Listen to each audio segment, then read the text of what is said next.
Welcome, everybody, to today's episode of Prop Tech Talks, where we talk with successful founders, investors, and real estate executives on the nuances of the real estate industry and how we can work together to solve them. We're here with Emily from Savills Investment Management. Emily, good to have you. Hi, Matthew. Great to be here. Amazing. We are talking a lot about sustainability today, and in particular, how sustainability has been changing over the last few years. A lot of young professionals are looking at sustainability seriously as a career, and I think a lot more than ever before. It'd be good to get the sense from you. Why did you pursue a career in sustainability? Well, I pursued a career in sustainability because I've always been interested in nature ever since I was little. But I struggled with maths and I struggled with science at school, so I ended up studying history and philosophy at university. And in my final year, I specialised in, what you'd call moral philosophy, and I focused a lot on sustainable development and the concepts of sustainable development. I'd never learned about this at school. I had no real background in any of that, but I was really interested as to why the world wasn't adopting this idea that we make sure that we're leaving it better for future generations. I just couldn't get my head around it. So once I finished university, I decided, okay, I want to explore this topic more, and that's what got me interested in a career in sustainability. Amazing. Now, let's look at something quite interesting about your career at the moment. Savills Investment Management is part of the 170-year-old Savills Group, one of the oldest real estate organizations on the planet. What was it like starting a new team within a traditional business? Well, first of all, before I took the role at Savills IM, I had various interviews, and one of the interviews was with our CEO, Alex Jeffrey. And Alex was extremely passionate about wanting to become a sustainability leader, recognizing that the company had a long way to go in order to get there. And so I took the role with that in mind, and I said, I won't take that role unless I'm allowed at least one other person, because I'd previously been in Lone Ranger roles, and it's much harder. Yeah.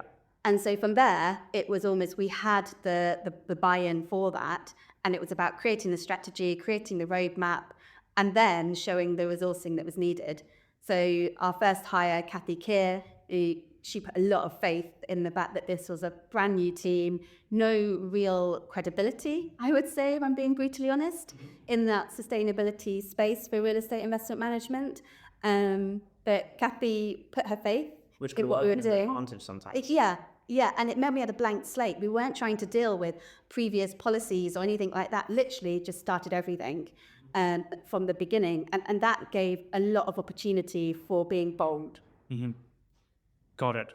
And what would you say was the main takeaway from that, thinking about this new team of individuals? Yes. So the best leaders I worked with are those that acknowledge their strengths and their weaknesses and know how to hire people that are better than them at certain areas. And so that was the first thing I did, was to look for people who could actually help strengthen my weaknesses, but also brought a different dynamic. So, for example, Joey Owen, our net zero carbon lead, Joey brings a really interesting dynamic as an architect and an engineer, and he has incredible technical knowledge.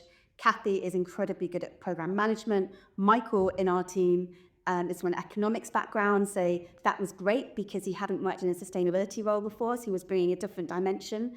So it's about having different skill sets in the team, different backgrounds, as being as diverse and inclusive as possible, and also supporting each other.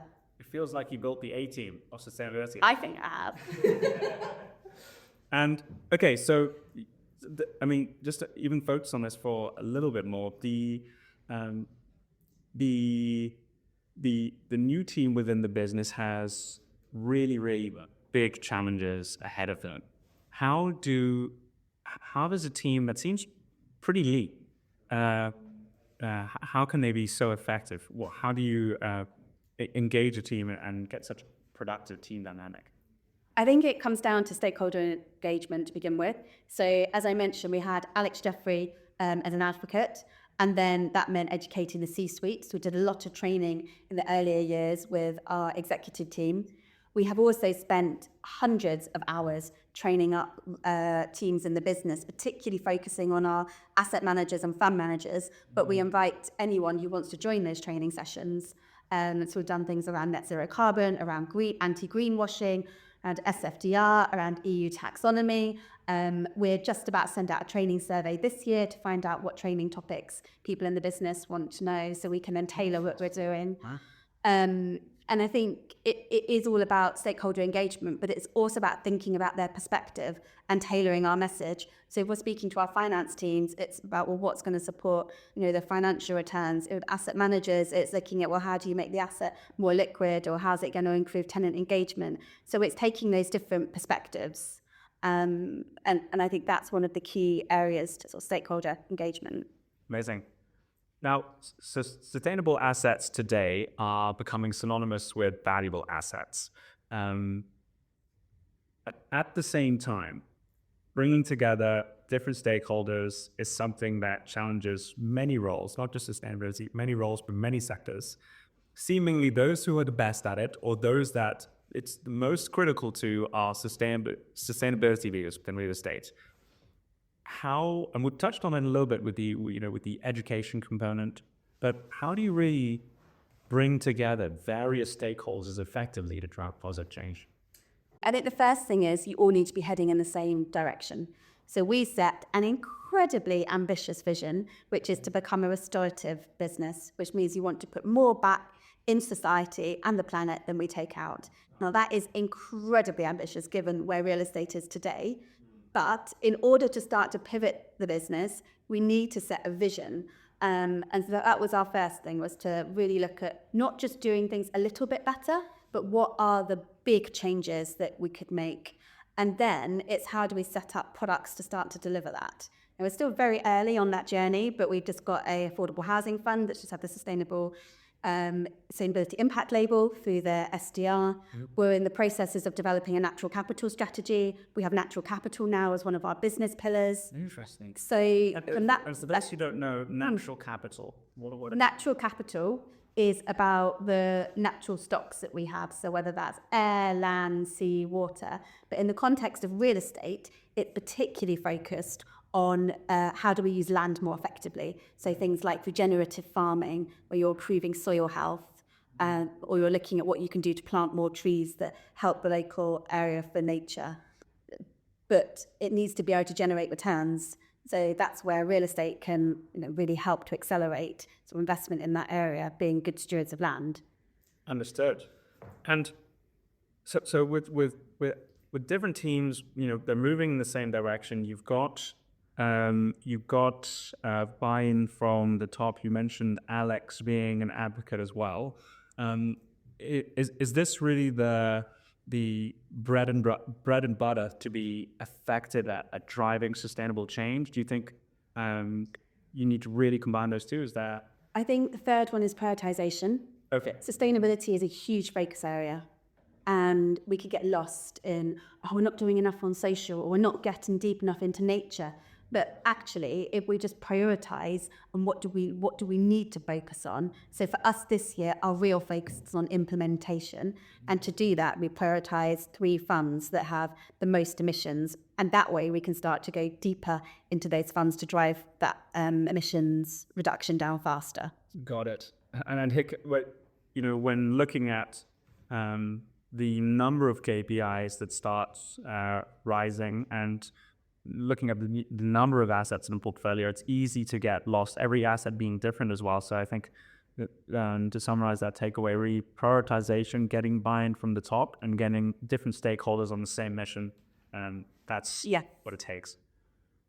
Okay, a large question mark for a lot of real estate businesses today. I think we're getting a little bit more clarity, but a large question mark is how to tackle the many main regulations. I'll list a few: the EU taxonomy, CREM, CREAM, GRESP, SFDR, just to name a few.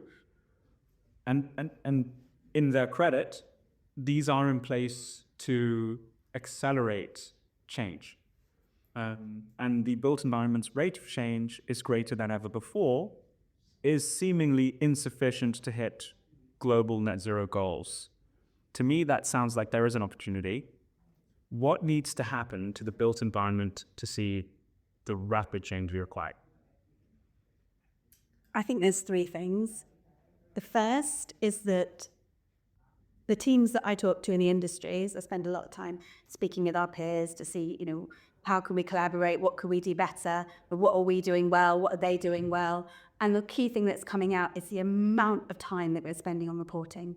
So we are spending, as an industry, sometimes up to 9 months of the year on reporting for all these various regulations and policies which you listed off. So I think the first thing is how we automate that and how do you use AI to support. Mm-hmm. But before even getting to that stage, it's about understanding what is it that is going to drive change in real estate. And reporting and transparency are important. But what is really important is that we, again, focus on not trying to do everything at once, but going deeper into several funds or into several properties and getting the right prop tech in place, whether that's smart meters or finding the right solar providers. Because once we get it working at 3 or 4 assets, it's going to be easier to scale. So we've got loads of case studies where we've gone a net zero carbon building, where we've got solar panels on the roof. But what we're struggling to do is to scale that. And you have to find the right suppliers who can work across multiple countries. If you're a bigger business, you have to find the right people who the occupiers are going to trust as well. So that involves our property managers. That also involves our internal teams, and it involves suppliers and tenants, and it involves them working all together. And I think until we work out how do we get that sweet spot of what the tenants want, we're not going to scale. So we're thinking about there's 5 major regulations. It's 5 major, yeah. And it feels like there's 5 trains coming at asset managers at different speeds and different directions. So how do you navigate all of them? So I think in order to navigate all of those, it's about understanding policy levers. So for example, we don't need more regulation. You often hear we need more regulation. We don't. What we actually need are the right policy levers. So the first thing we need is mandatory data sharing. France have done it. The UK hasn't. And we are seeing a huge time sap because we haven't got that mandatory data sharing. So we need better policy levers as a starting point. We also need, ideally, more people in the different governments understanding real estate better. And so I think one of the things is for our industry is to better educate these leaders in government to understand what is the policy they're putting in place and how will that affect real estate. Because SFDR, EU taxonomy, they've all had unintended consequences, not just for our sector, but for many sectors.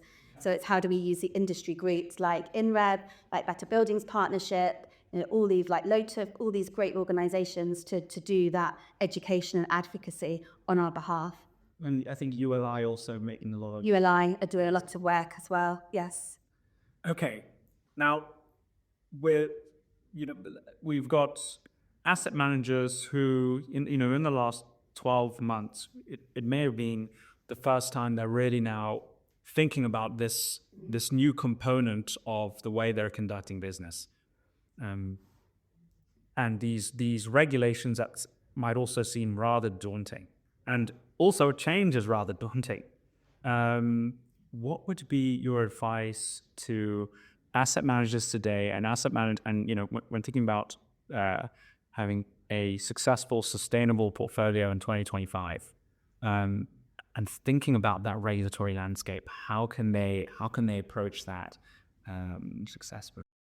What we're looking at is how do you use that regulation to drive progress faster. So we know that with the EPBD coming out with all of these different regulations, there is going to be greater traction in the market to accelerate. But that's not going to happen unless you've got your property manager trained on how to use your ESG data system, or you've got your asset manager talking with your property manager about if they're negotiating new leases, that we understand what's in these new leases. So I think it's about that collaboration piece of making sure that all different parties understand the regulation and how they can support the outcomes of that. And that way we can use it to accelerate faster rather than seeing it as a stick that is just about reporting. Okay, so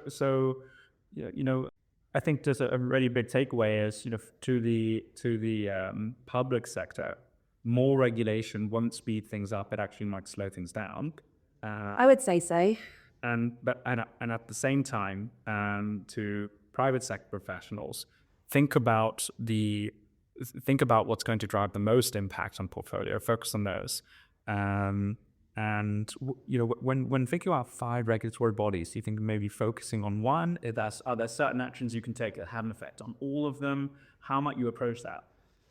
I think, first of all, that the industry is to coalesce around some key messaging. So that idea of mandatory data sharing. Got it. Until we get energy pricing, so until we get the fact that electricity is cheaper than gas, that's going to make it harder to show the commerciality of some of these decisions about swapping out a heat pump, particularly in the residential sector. I retrofitted my house last year, and even though I'm using less energy, I have still, in the colder months, had higher energy bills because of the gas and electricity differential. So I think that is something that we need to look at. So I would say coalesce around a key messaging, find the advocacy bodies that can really support. And I think together as an industry, we need to do that. But we also need to look at how we get investors, investment managers, and occupiers coming together to ask for the same things as well, rather than necessarily asking for different, some saying we need more regulation, others saying, well, we need this energy data sharing. We need it to be very clear about what we're asking governments. Got it. Now, the final component of the episode, we're going to talk a little bit about some of the technology solutions and how we can use that effectively. I think we're going to break this into 2 questions. The first is more advice for other funds, asset managers who might be looking at taking our technology, sustainability managers who are looking at scaling out a technology, and then also potentially we're going to think about what that looks like as advice to the technology solutions, to the founders, and to that side. Okay, so I know you guys work with DeepKey. You working with Savills, I believe. Various smart metering solutions. In order to get a successful implementation and to get value out of these solutions, what would be your advice to executives to take on technology effectively and get the most out of it? Inside the businesses? Within businesses similar to Savills IM. Yeah. Well, in order to get the most out of platforms like DeepKey, the first thing we did was to make sure we had executive leadership support. So it goes back to that stakeholder buy-in. It was then a program of engagement, which Kathy led a lot of it, and being able to engage all the different teams, do lots of training, work with property managers.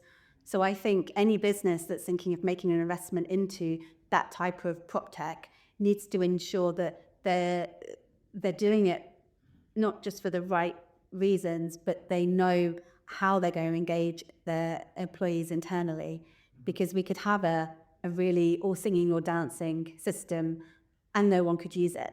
Interesting. And that would be an absolute waste of money. So it's how to make sure we do that effectively. Interesting. So would it be fair to say that digital transformation, while the technology you're taking on is important, the culture of the business, yes, and the readiness to change and the readiness to learn, even on the best technology, could be a make or break? Is that a fair state? What's that saying? Culture eats strategy for breakfast. Yes. It's all about the culture. You've got to get the right culture readiness principles in order to then drive that type of change. And so even in sort of our world, when we think about different startups, we also, we talk to a lot of events businesses in different industries. We've got good friends of ours in the legal sector, which is going through a digital transformation. We've got people we know from the insurance sector, which has gone through a bit of a transformation. Real estate is very, very similar to insurance, just a few years behind. And what's interesting is that, you might see many businesses, competing businesses, and one of them just home runs. And you think, well, is the technology even that different from the rest? Not really. Is this conference, is the idea really that different from the rest? Not really. But what you do have when you look into that business is you have a team that is, when they're in bed, they're thinking about, could that customer get more? They're thinking that, what should the market know about us, or is that person putting in a positive light? How can I do that extra one thing? And it really seems to come down to that culture, which is really echoing what you've been saying right from the start, which is getting everybody on that same mission, how effective that can be. It's interesting how that even trickles down to when you think about which companies are really successful, where the rollouts are successful. It's really fundamental to all of this. I'm going to ask you the same question, more towards the tech companies now. A lot of companies are receiving funding today. I think there was a little bit of a quiet period, but a lot of companies are receiving funding today. We talked about that the activity from fund managers, while high at the moment, is also insufficient to hit total goals, so that there's still a lot that can be done. With all that in mind, what would be your advice to new tech companies today that are looking at making a change? I would say that, first of all, don't just rely on coming to a sustainability team to be able to say, try our new technology. We get bombarded, so I get at least 50, 60 emails a week or LinkedIn messages saying, try this, try that. We simply haven't got the resources or the time to go through and filter it all. So first of all, you need multiple people from the same business. So you need to be going to the asset managers, you need to speak to our fund managers, you need to get multiple advocates, whether that's a COO, and that way more likely to then say, okay, if 3 or 4 people in the business, I think this is a good way to approach this technology or solve this problem, then yes, we'll follow up. I think the other thing is really understand what is the company's pain points and how is your technology going to solve that. So for example, if it's about reporting, okay, then how does your technology specifically support the real estate investment sector? So I think really understand the sector. I get so many approaches from companies saying, I've got this amazing ESG data platform. It's like, well, that's great, but you're not real estate specific. You don't offer the reporting that we need for our regulation. So that's great, but that's not going to support us. To really understand the pain points that those businesses are facing and where you think you can help them. So really understanding the client at a deep level. Yeah, do your KYC. And maybe while emailing might have its place to some degree, it might really not actually deliver that understanding the multiple people within the business. I think it depends, because, for example, if someone said to me, can I have a half an hour phone call? I would want to see more evidence before I give that half an hour over. Because if I gave over half an hour to every 50, 60 approaches, I wouldn't have any time to do the actual thing you're supposed to be doing. Exactly. And I think the other part is really knowing the technology readiness level of your technology. So whether you're at much kind of venture capital, early stages, or if you've already got some scalable pilots that you can point to. We are competitive as an industry, so I think pointing to our competitors and what they're doing, that can sometimes help as well. Understood. Last question just for you, Emily. What's next for you? What are you focusing on 2025 and beyond?